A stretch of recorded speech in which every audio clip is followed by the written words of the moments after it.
Every day it's getting closer, going faster than a roller coaster. Love like yours will surely come my way. Hey. Every day it's getting faster. Everyone said go ahead and ask for love like yours will surely come my way. สวัสดีค่ะพลอยค่ะจากบล็อกพลอยอเวทค่ะสวัสดีค่ะนิชาจากแอมนิชาบล็อกแล้วก็นิชาชาคุซีนะคะ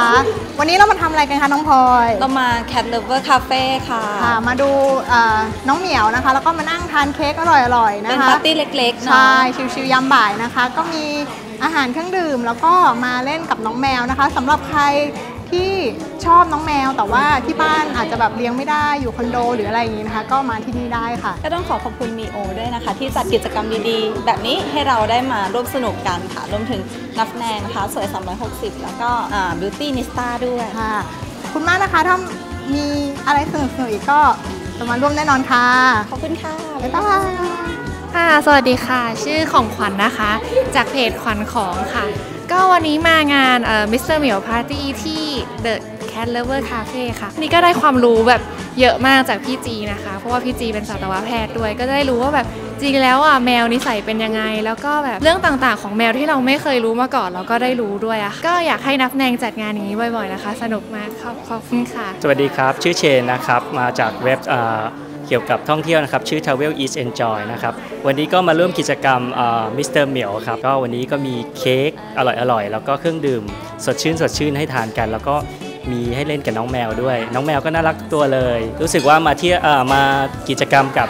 นักแนงนี่ก็มีความสุขดีครับเพราะว่าทีมงานเป็นกันเองนะครับแล้วก็กิจกรรมก็ให้ความรู้แล้วก็สนุกสนานดีครับคราวหน้าถ้าเกิดมีกิจกรรมของนักแนงอีกก็อยากจะมาร่วมอีกครับผมสวัสดีค่ะชื่อจีนะคะจาก g i n e s o l y b l o g g a n g นั่นเองวันนี้จีก็ได้มาที่ร้าน Cat Lover Cafe อันนี้นะจีมาเป็นวิทยากรพูดเกี่ยวกับเรื่องแมวนะคะที่คนส่วนใหญ่เนี่ยยังไม่รู้ก็แมวน่ารักมากจริงๆน่ารักมากถ้ามีโอกาสครั้งหน้าเนี่ยจะมาร่วมกันนับแนงใหม่อีกแน่นอนเลยนะคะเพราะว่านับแนงชอบจัดกิจกรรมดีๆทั้งนั้นเลยแล้วก็ฝากติดตามบล็อกแล้วก็แฟนเพจจีด้วยนะคะแฟนเพจ g i n e s o l y Makeup แล้วก็บล็อก g i n e s o l y b l o g g a n g ค่ะสวัสดีค่ะวันนี้นะคะร้าน Cat Lover Cafe นะคะมีความยินดีมากนะคะที่ได้ร่วมกิจกรรมกับนับแนงนะคะที่นี่เป็นร้าน Cat Lover Cafe นะคะอยู่จุฬา3 ย่านซอย 5 นะคะที่ร้านมีบริการอาหารเครื่องดื่มแล้วก็เบเกอรี่นะคะถ้าลูกค้าที่มีน้องแมวเป็นแมวเซเลบสนใจมาจัดมิทติ้งจัดกิจกรรมที่ร้านยินดีให้บริการนะคะสวัสดีค่ะปุ๊กนะคะเป็นตัวแทนของมีโอค่ะมีแมวต้องมีโอนะคะวันนี้ได้รับเกียรติจากของนับแนงนะคะได้เชิญให้มีโอมาเป็นสปอนเซอร์ในงานนี้นะคะแล้วก็ขอมีโอนะคะยังไงปุ๊กเนี่ยในตัวแทนก็ขออนุญาตขอบคุณทางนับแนงแล้วก็ขอขอบคุณทางบล็อกเกอร์ทุกคนนะคะที่มาร่วมสนุกกันวันนี้ได้แชร์ประสบการณ์ดีๆของคนรักแมวอะค่ะยังไงก็ทางมีโอนะคะขอฝาก Facebook นะคะมีโอไทยแลนด์ให้กับทุกท่านด้วยนะคะขอบคุณมากค่ะสวัสดีค่ะชื่อแตงโมนะคะมาจากเว็บไซต์ Beauty Nista ค่ะวันนี้ต้องขอบคุณทาง Cat Lover Cafe มากๆเลยนะคะที่ชวนมาให้เป็นส่วนหนึ่งของงานแล้วก็ทางเว็บไซต์ Beauty Nista ค่ะก็รู้สึกเป็นเกียรติมากๆเลยที่ได้มาเป็นส่วนหนึ่งของงานนี้ค่ะทางเว็บไซต์ของเราเป็นห้างสรรพสินค้าออนไลน์ค่ะที่ขายสินค้าเกี่ยวกับสุขภาพอาหารเสริมแล้วก็ความงามค่ะสำหรับสาวๆคนไหนที่สนใจนะคะนอกจากจะรักแมวแล้วรักสุขภาพรักความงามก็แวะเข้าไปเจอกันได้นะคะที่ www.beautynista.com ค่ะค่ะชื่อเมย์จากสวย360นะคะวันนี้เรามา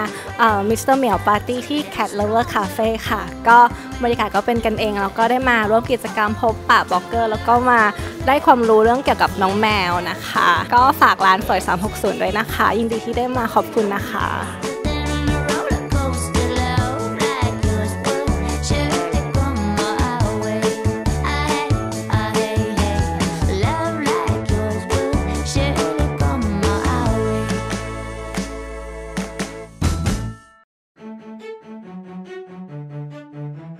Every day it's